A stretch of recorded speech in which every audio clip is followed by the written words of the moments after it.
April 12th, 2023. My name is Frank Brandon. I have been married to my wife, Blanche, for 13 years. For the first 10 years of our marriage, our world was hollow, not because of poverty, but because we could not bring new life into this existence. Then, last autumn, a miracle occurred. Blanche was pregnant. We decided to leave the clamorous city behind, the blaring horns, neon lights, and the grinding gears of high-pressure work, and place our future in a new space. It was a small mountain town called Drowswich. I cannot recall how we found it, only that the housing prices were strangely cheap, and the air always smelled damp, like moss rotting beneath ancient trees. April 21st, 2023. The neighbors were unsettlingly warm. The first to knock was an old woman named Maureen, her silver curls tangled and her clothes stained with brown mud. She brought a jar of what she claimed was honey gathered from beneath the trees. It tasted odd, like sawdust soaked in brine. She told us every household here had many children, some with 5 or 6 at once. Our mountain water is especially nourishing, she smiled, the wrinkles around her eyes folding like withered leather. Later, we met more: Aunt Celia, Mrs. Doris, and Mrs. Pilkins, who always wore a faded floral apron. They appeared unannounced, bearing specially brewed lamb's milk stew or enthusiastically helping clean the nursery.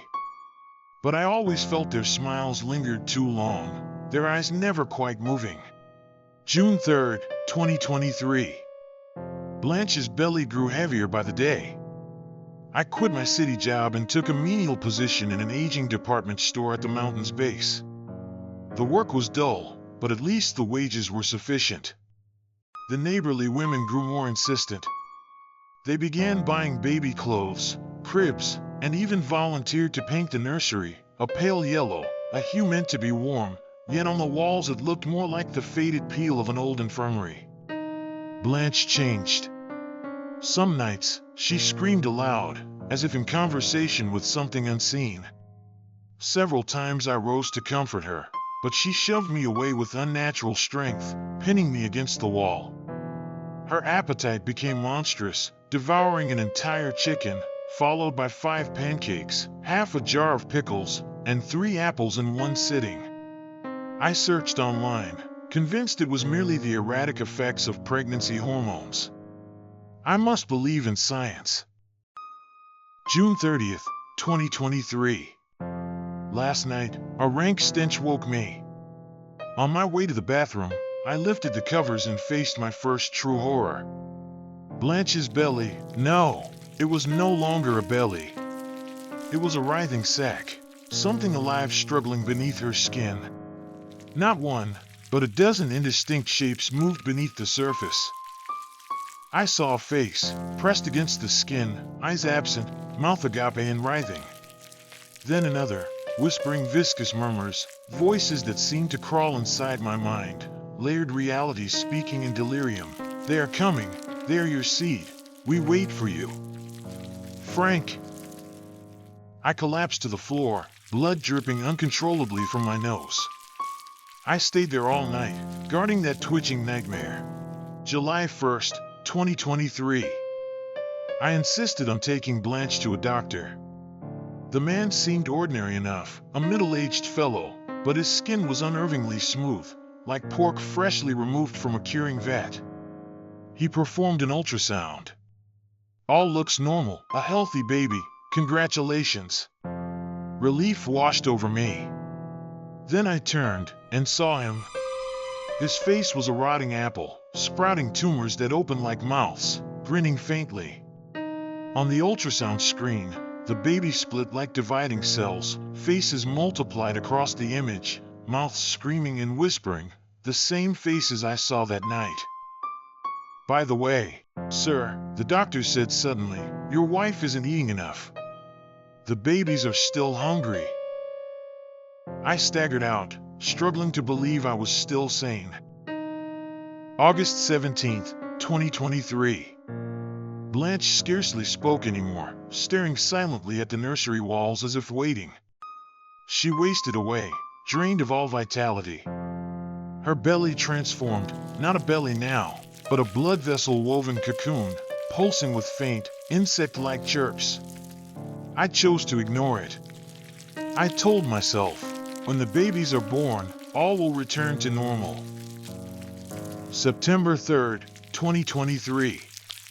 Forced to work overtime at the department store, the manager barked, "You're covering tonight." Your replacement vanished. No answer, nowhere to be found.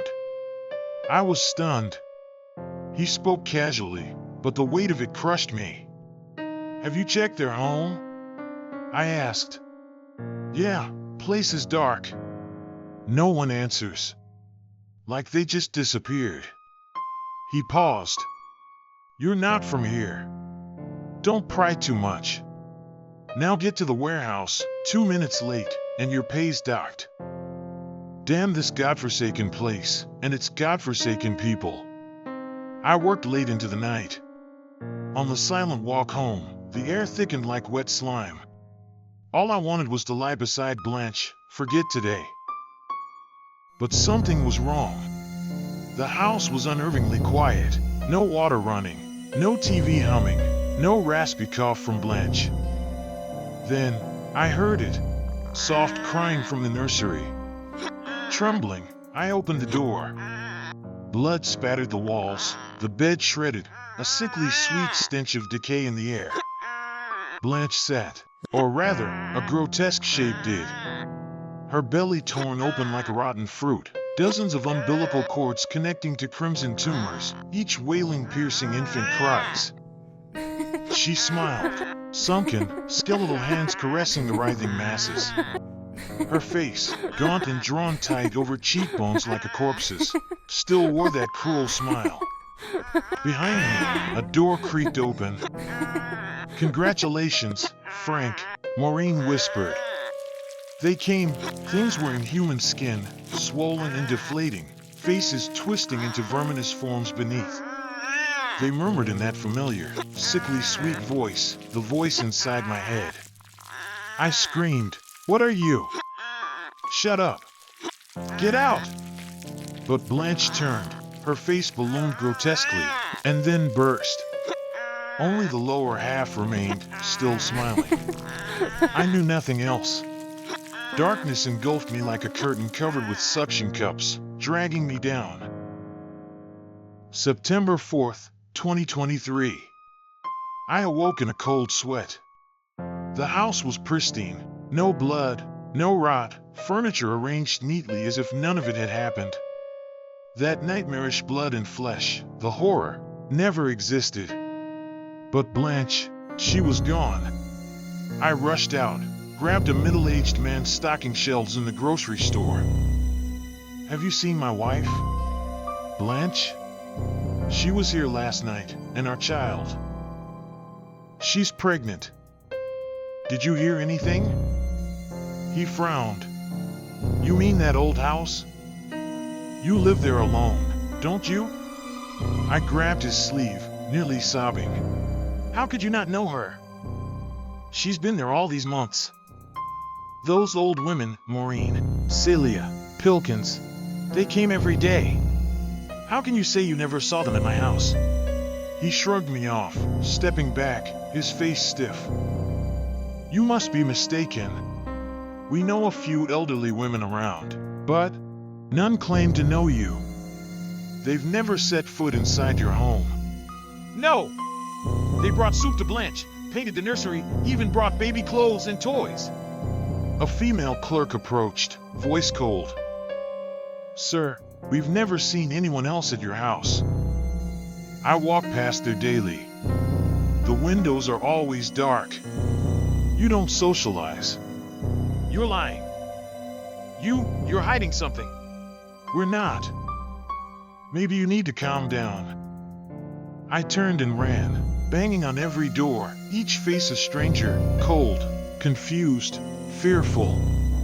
"You saw her. You blessed us. You said there would be many children." But no one admitted it. No one admitted they came.